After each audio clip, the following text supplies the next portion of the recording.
Peace, love, and prosperity, people. This is Big Game Bob.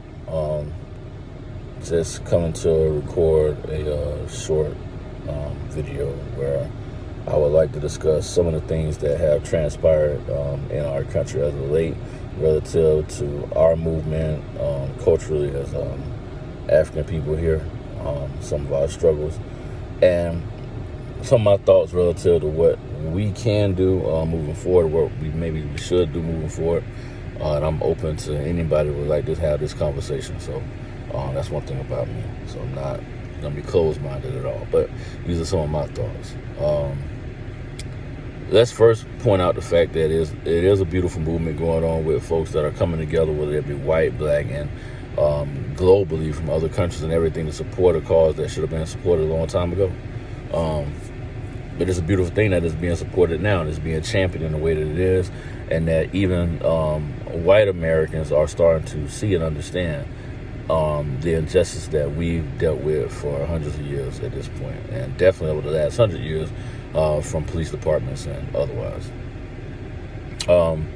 So that's a beautiful thing. The protests are a beautiful thing.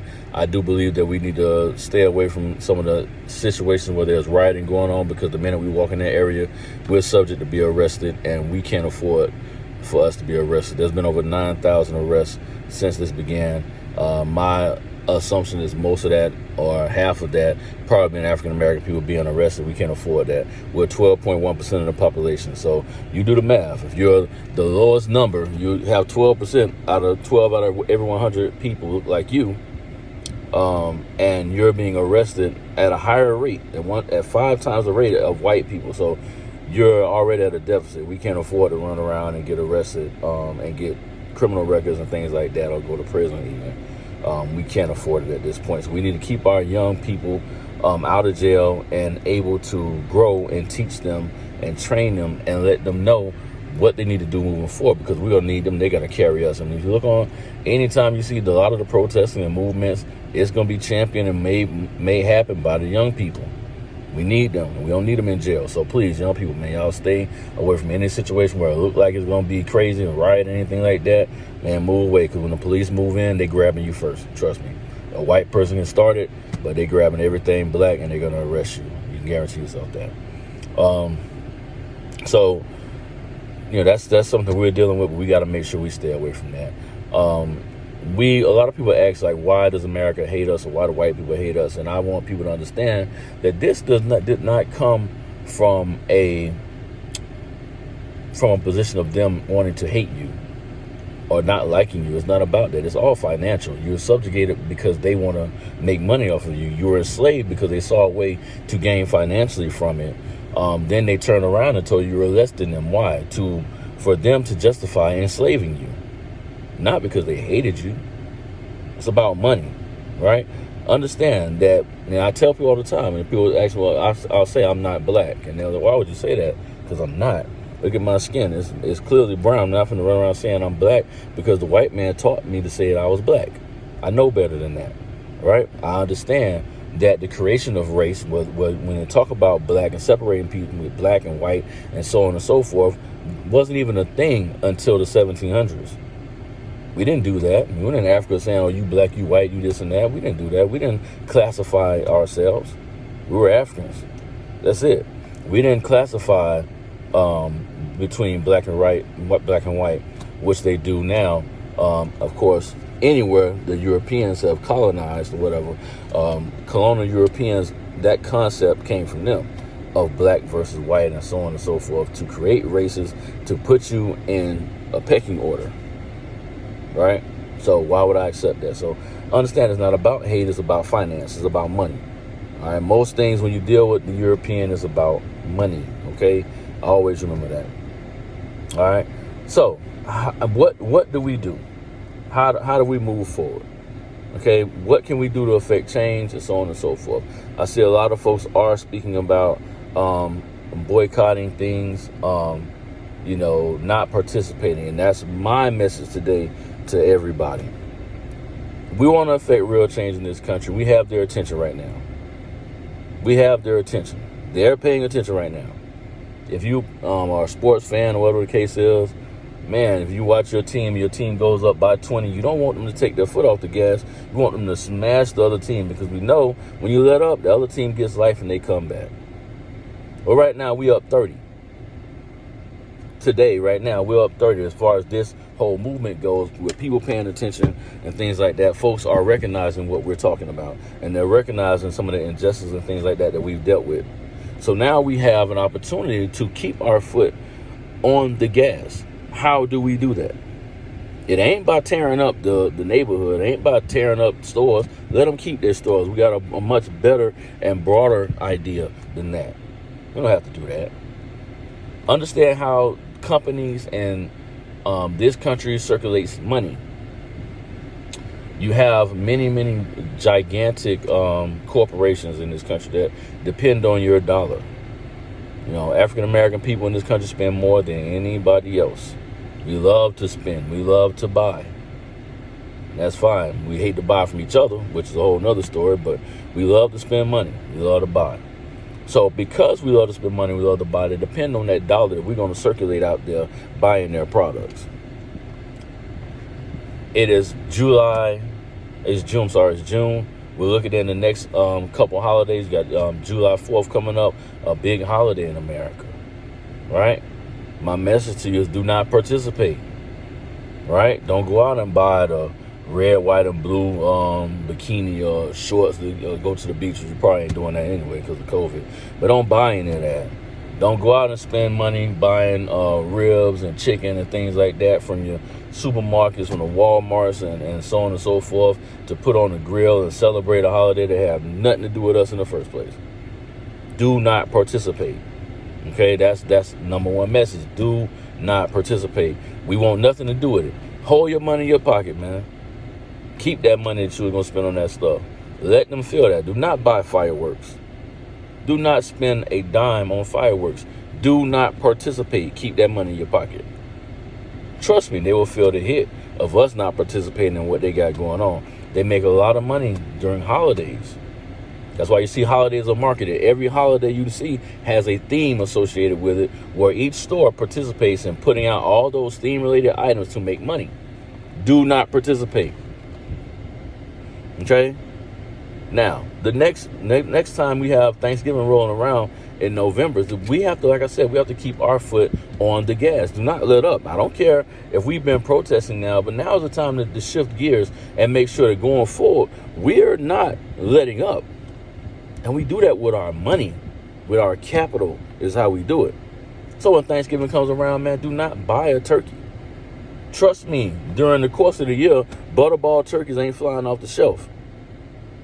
But during Thanksgiving time, yeah, of course, they're selling a lot of turkey. Guess what? We ain't buying them. Now what y'all gonna do with all the extra turkeys y'all got? Don't buy their turkeys. Don't participate in their holiday, which once again had nothing to do with us. I love Thanksgiving because I love family. I love getting together with family and all that good stuff. But I'm not participating in that way. I would not buy a turkey. I would not. I would not participate in the way that they want you to and purchase the way that they want you to keep their thing going. Trust me, they'll feel that. We have a chance to take a great bite out of them. Once that's over with, we move into what's next is Black Friday, and most people don't understand. Most of these large stores and department stores and corporations make most of their money from that time.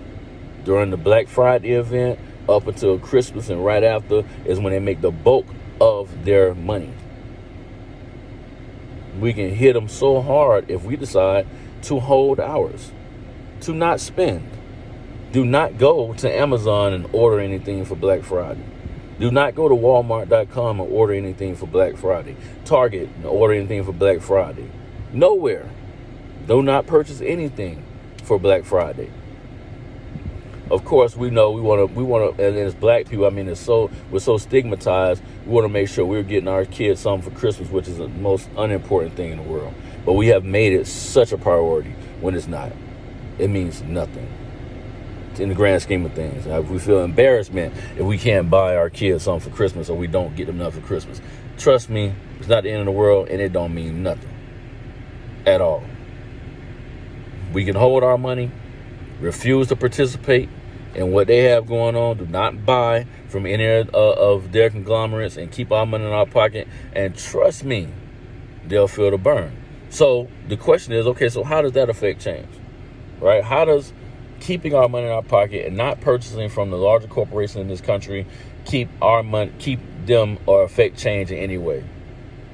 The way that it affects change is because the folks that own these corporations have power. They have high political power. They can make changes that we can't make. I don't care how much we vote. The folks with the money make the decisions, and they make changes in this country. So when you hitting them in their pocket, they're going to go to those politicians. They're going to go to the folks that they've put money in their pockets and say, listen, you got to do something about this because these Negroes ain't paying, and we need that money. So you want us to be able to fund your campaign and give you this and that? I gave you this much for your campaign last year. Man, I need to see some changes happen so these black folks can start back buying from me.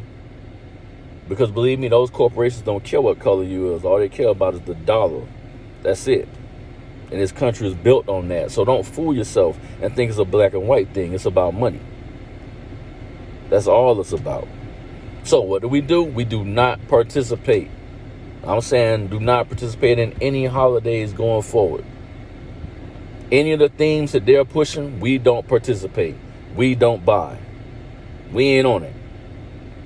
We don't want no part of it. And we've all done it. But now it's time for our voices to actually be heard at a much louder level. Get in their pockets, man. Money will move them. Every single time, money will move them. So that's all I'm saying to you guys today. I mean, I'm open to any suggestion or anything like that. But this is what I'm down for. I want to see real change. I want to see laws get passed and legislation get passed that says that if you kill an unarmed black folks in our communities, then you're going to prison. These things are considered either a hate crime or a higher degree felony, however they need to do it to get their attention and help these officers understand to stop putting their hands on us and keep their knees off our neck. Because if you look around, the brutality is still going on.